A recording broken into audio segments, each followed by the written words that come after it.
Hello and welcome to the show. I'm so excited to invite my new friend, Matt Zinman, to the show. Welcome to Rebel Radio. It's great to be on Rebel Radio, Cindy. Thanks for having me. I'm super excited that you're here. So tell us a little bit about who Matt is. Tell us about your little journey, because it's little. My little journey. Well, it goes by the decades. I mean, we only have so many minutes here. In my coming up on my mid 50s. Well, for audience purposes, I'm an entrepreneur since 2002. Started out in the marketing communication business, and then I started a nonprofit called the Internship Institute in 2007. Did that for like 15 years up until last year when I published my book. And I've switched gears, and I am essentially running now my publishing company with courses and books and all of that fun stuff. So personally, I'm a lifelong ice hockey player, and that's always been a big part of my life. Single dad was certainly part of it as well. My son Jake's now 21. I have a stepdaughter now, Greta. She's turning 17 next week. So those are the high points. Nice, nice. So in building courses and writing a book and running a nonprofit, I imagine that this requires a deep level of self-mastery. I hope so. I'm not sure I would call it that, but somehow the ball keeps moving forward. Right. Well, we were talking about this a little bit before we went live when I was sharing your numerology with you. And one of the things that you said to me is, I've done a lot of work on myself, which to me is a huge indicator of self-mastery.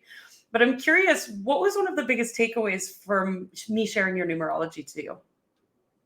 I thought everything was spot on.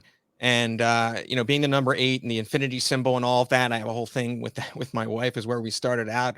I custom designed her wedding engagement ring. We have the infinity symbols on it. So you got me right out of the gate.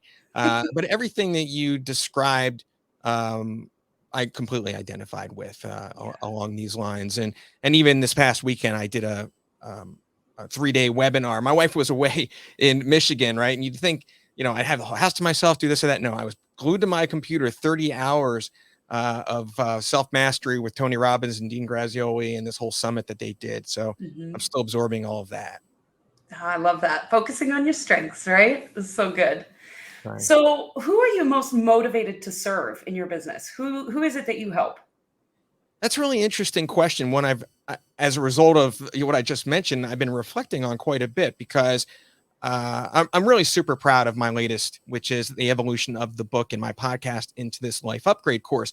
And you can say, oh, life upgrade. Well, that's for everybody, but I have to pinpoint that. We talked a lot about, well, what's my dot?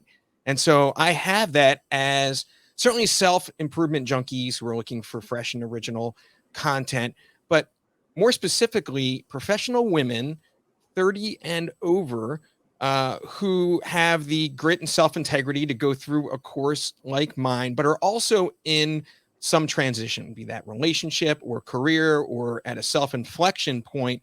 And then one level deeper would be anyone who might contend with mood health, as I have through my life. So depression in particular. So that and anxiety, but certainly that they're in a good place right now where they could, healthily take a course. Nice. I love it. So this course, tell me a little bit more about this course and what's involved. Tell me the things. Yeah, sure. Well, it's kind of 4 courses in one. The first part of it being, and they're about a week each for an hour a day. So the first is called the Mindset Reset, and there's a mini course that's just that. And then the second part is about well-being and managing energy. It's not as much about nutrition and fitness and things. That's not quite my forte. It's really some of the other things like in and around mood health. Then we get into relationships and interactions, and then we elevate up into legacy, finding your why, all things in and around being present, mindfulness, a lot of things around entrepreneurship and aligning your livelihood and your career. Nice. I love it. I love it. So what does self-mastery mean to you? I feel like this is a term that doesn't really have a solid definition, and every guest I've ever had has a different definition. So I'm curious what yours is. I think it's the constant pursuit of self-improvement. I'm constantly recognize and know pretty well what my strengths are, what I'm not good at, and then what's in between, what it is I think I know, and working toward gaining some confidence around knowing that I know it. And then from there, just continuing to press forward and grow. I think that the comfort zone has a lot to do with it. If I'm staying too much in my comfort zone, I'm not growing. And so it's Mm. really about, in my view, getting comfortable with being uncomfortable and pushing yourself through those more difficult areas so that you can gain mastery at something that really maybe scares you a bit. I love that so much. So it's a quote that I've heard and I repeat all the time: if you're not growing, you're dying. And sometimes, for a lot of humanity, it's really easy for us to just get into that comfort zone where every night I come home from work and I sit down on the couch and I watch TV, right? But if we're just pushing ourselves just even a little bit further, like maybe you watch a piece of your course or something like that first before going to TV. Like we don't have to shift it all at once, but it's those little baby steps that help us to lean out of that comfort zone and into the unknown, which can be scary for Yeah. sure. Yeah. I mean, I like a binge watch as much as anyone, but one less binge watch to create that space, I think, is what's important. Absolutely. Absolutely. I love that. So, as an entrepreneur and the running a nonprofit, all of these pieces, how has self mastery supported you in that journey? Hmm. Well, for one, I naturally am being founder of the Internship Institute and having a lifelong, uh, you know, affiliation. I mean, I've had worked with more than 300 students in my career. So Mhm. typically, I have four different students in any given time. So they're constantly keeping me on my toes. It's right. It's almost like it forces me to create a great experience for them, and I'm learning from them in terms of reverse mentoring and doing as much as I can to impart growth for their benefit. So the internships have a lot to do, I think, with that part of my experience. That's what comes to mind. I love that. And it's like everything in our experience is a direct reflection of ourselves, right? Whenever we go through life, everything's a mirror. And so those internships have been a mirror for you in staying out of your comfort zone and continuously growing and expanding and pushing yourself a little bit. Right. And, while on topic and with that passion in mind, I know you have a lot of entrepreneurs who follow you, and many think that it's out of their range to have and manage interns. I run a remote program. I've done it for almost 20 years, and I'm pretty much a one guy operation. And four interns is really kind of my wheelhouse, and I have a whole system that I use to do that. And I think anyone can do it. It's just a matter of trading your time to get more done. I love that. And systems will set you free every time. Well said. I have a lot of clients who have resistance to systems until they get to know me. And I'm like, no, just implement this piece. Yeah. Keep it simple, but implement. Sometimes there's a certain right way to do something. Exactly. Exactly. So, another conversation that we love to have at Rebel Radio, especially for our entrepreneurs, we've got a lot of spiritual healers, teachers, coaches, where this concept of wealth can be really challenging because a lot of my audience and a lot of the people that I've worked with, they just want to be of service.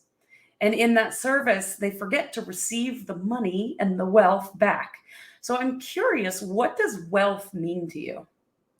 Well, first, Cindy, I can totally relate to that description, right? I mean, I come from a Mhm. nonprofit mentality, and quote unquote asking for the sale can feel awkward, disingenuous. But at the same time, you're bringing value, and people aren't going to seek out and fulfill that value for the things that you create if you're giving it to them for free. Yeah. Right. So, having said that, more specific to your question, to me, at its very core, wealth is about freedom. Whatever it Mhm. takes to have, as an entrepreneur, just the the kicking and the scratching that, and the pain and how many times you get knocked down throughout the years, to me has less been about being wealthy from as much as I'd like my bank account to have more zeros in it, as much as it is to maintain my freedom in my life, and freedom over my time, freedom over my energy, and managing my days more aligned with energy than time. And then from there, that gives me that freedom and flexibility to pursue wealth, because and knowing I'm looking at my vision board to my side, and Mhm. it says at the upper corner, money is my friend and difference making is my spend. And it's a reminder, as from that nonprofit mentality that the more I have, it's not about me, it's about service, the more I can do with it in terms of making a positive impact on others. I love that quote. Can you say that one again? Money is I can my, say it, it's right in front of me. yeah. Money is my friend, and difference making is my spend. Ooh, that's good. I like that one. I like that one. I think that requires your little magical thing that you got on the other side of you. You need to Oh, push a button. okay. Here we go. Yeah, we were joking before the show, right? My audio is hooked in through a Roadcaster machine I use on Clubhouse, so we could play with sounds. Thank you, thank you. All day long. So good. I I know knew you I wanted had me to to have it do on the that. show at some Yeah, point. it's fine. That's awesome. So, in that term of freedom, wealth is freedom. What does freedom feel like?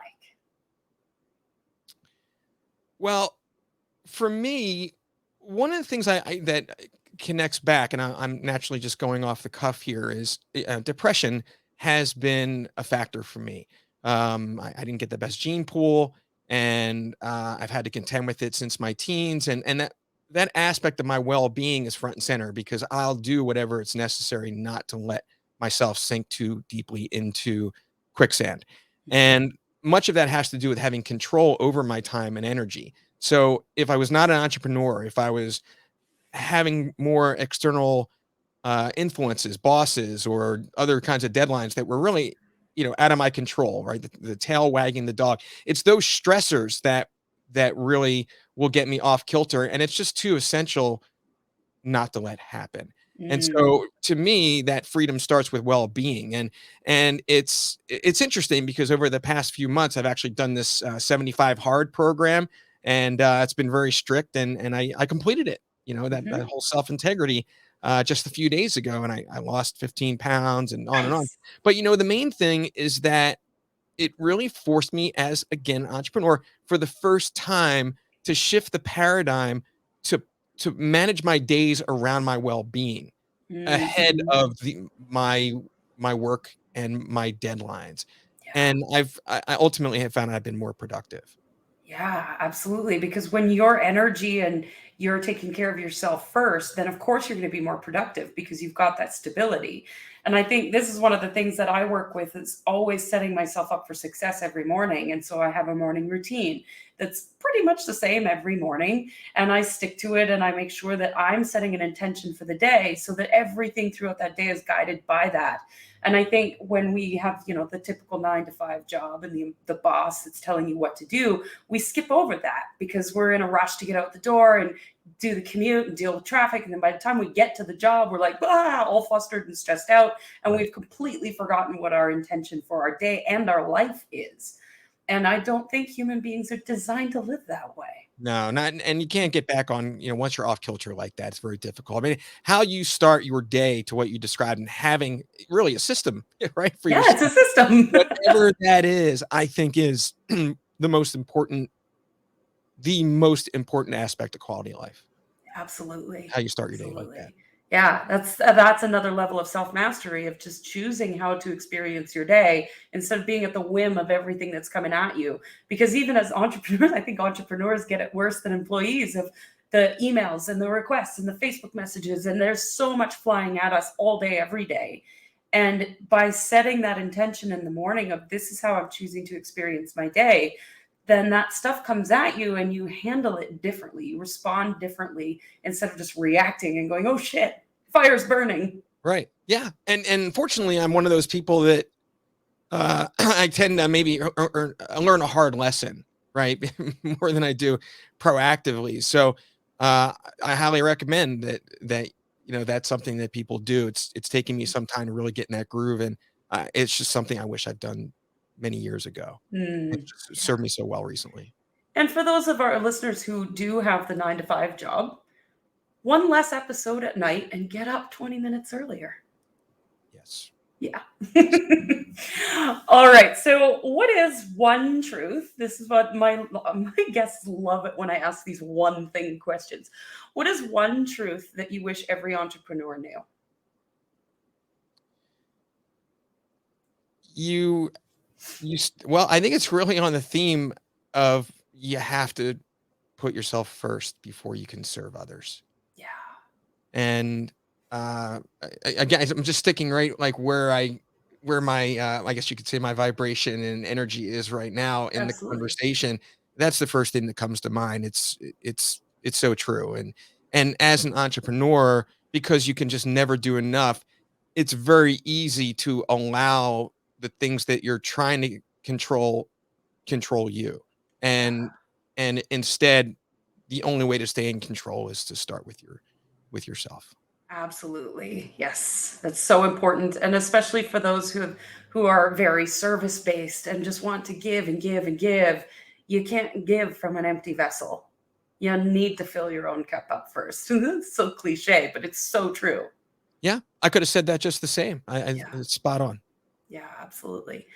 What's something that you've discovered about yourself on this entrepreneurial journey that's helped you to grow? Wow. Um, I'm best at compartmentalizing. I think it's Mm. really important to know yourself well. And I have I Mhm. kind of joke about it, having man brain. And the reality is I can't do two things at once, not for a second. Mhm.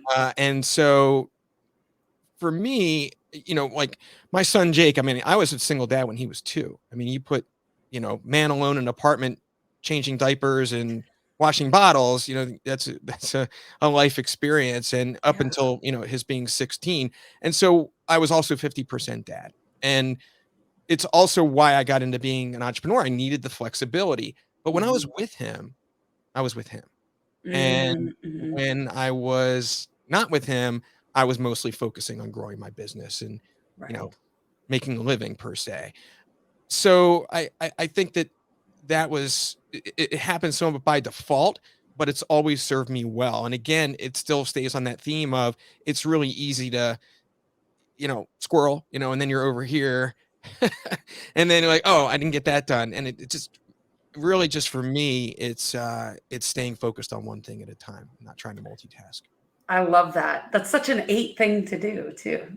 Dedication and devotion to one Is it thing. I'm an 8? Yeah, Focus. you said yeah. Yeah, My absolutely. thank you. I can usually tell somebody's number without even doing the math just by having a conversation. It's I super like it. I fun. like being consistent. Yeah, absolutely. I love that. So, if you could share anything with our audience, there's a lot happening in the world right now, and I don't want to really timestamp the episode, but thinking about global pandemic and everything that's going on in the world right now, what's one thing you would share with our audience about how to navigate what's happening? This really brings me back. I mean, if we were talking about Z-isms or the course or whatever, and I get a question of what's the one thing that you want people to know, if there's any takeaway. And so that's really where this brings me. Mhm. And that is in and around self-kindness. And what's so essential here is that when we look at self-improvement and growth across the board, things like self-esteem and self-confidence, certainly self-love. The challenge that you have with all of those things is that they're very nebulous. Mm. It's hard to get your arms around like I feel cruddy about myself in one way, shape, or form. But how do I get from here to there? But self-kindness is something that's happening in real time. And it's Yeah. also something that's very definitive. So you're either being kind to yourself or you're not. Mhm. And this again comes from that depression mentality because anyone who's gone through that knows that you're going to beat yourself up pretty badly under those circumstances. Yeah. So it really is kind of that barometer, and it begins with an obvious question: is well, why be anything less than kind to yourself? And Mhm. hopefully, you can answer that in affirmatively. And if you don't, you know where to start. Right. And so in agreeing with yourself and having that buy-in to be nothing less than kind to yourself. Just keep that front and center every Yeah. single day, every single encounter. When you really should say no to somebody, stop. Is this being kind to myself to say yes? Because if you Right. say yes when you should say no, then you also have to do the thing that you said yes to. And now you're taking a double hit. Yep. So that's just an example of everyday practical and why self-kindness is important. And the same thing goes across the board in terms of leaving all your past baggage behind. And it's Mhm. it's it's an important technique to stay present. So Yeah, absolutely. I think it's so important to forgive ourselves for past what's happened in the past and to just let it go and to And like I was saying earlier in the show, everything outside of us is a direct reflection of what's on the inside.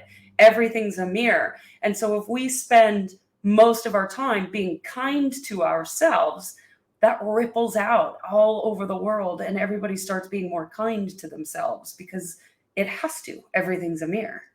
Well, being nothing less than kind. I mean, one of the challenges, Cindy, is it's really easy to not easy, okay, but to draw that line and say, you know what, I'm done with regret. I'm done with resentment. Forgive others, even if they don't deserve it. It's about you. You're not going to hold on to that negative energy because it's not serving you well. Mhm.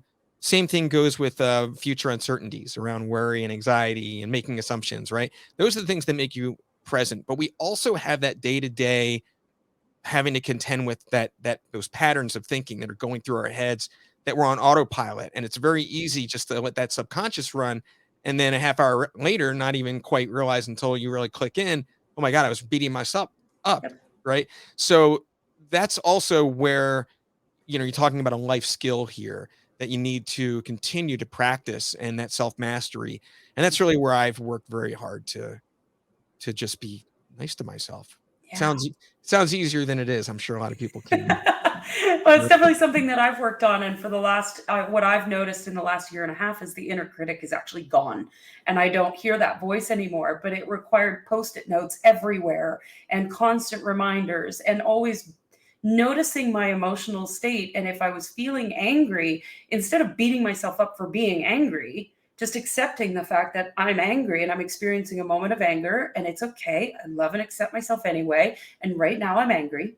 And then 15 minutes from now, I won't be angry anymore. And that's okay. And just give yourself a big hug. And then you just keep moving forward in that. And I think that's really important because as society, we've been trained to numb it, dumb it, drug it, feed it, Netflix it, alcohol it, all the Right, things, right. instead of just acknowledging it for what it is. And I think that's part of that self kindness piece of, yeah, I'm pissed off right now. And that's okay. I love and accept myself anyway. Yeah, if you really root everything in self-kindness, in and around mindset in particular, this is really just where I place a lot of focus on at the foundation of everything else, because you gotta start there. Yeah. Just have to work at it. The Post-it notes is is a great idea, and it's like any relationship, a lot of us don't work that hard on a relationship with ourselves, Right. and it does take that much, if not more work, Yeah. and it's never too late. Never too So late. so Absolutely. start today. Start today. Start I love tomorrow with it. your morning routine. Yes, morning routine. You Okay, got it. awesome. Matt, I want to thank you for being on the show today. It's been a pleasure having you here. Thank And you. as always, we end the show with one last question. What do you dream of for the world? Huh. I know you asked me this earlier, and there's just so many. You're like, oh, I want world peace, or like, like you go really broad on it. Um, I just want people, when you say the world, but I just want everyone to become more aware in the ways that we're describing, and because we only, you can't buy time, no matter how much you talk about wealth, and we only have one go around here that we're certain of, and to make the most of it. So I want greater awareness and self-awareness in the world so that people can have a higher quality of life. Beautiful. Thank you for sharing your dream. Thank Thanks for being on the show. thank you. It's nice when I come with my own applause. You're I doing just that had to before. end it on that. I I love know, it. right? That was great. Thank you. So good. Thanks, Matt.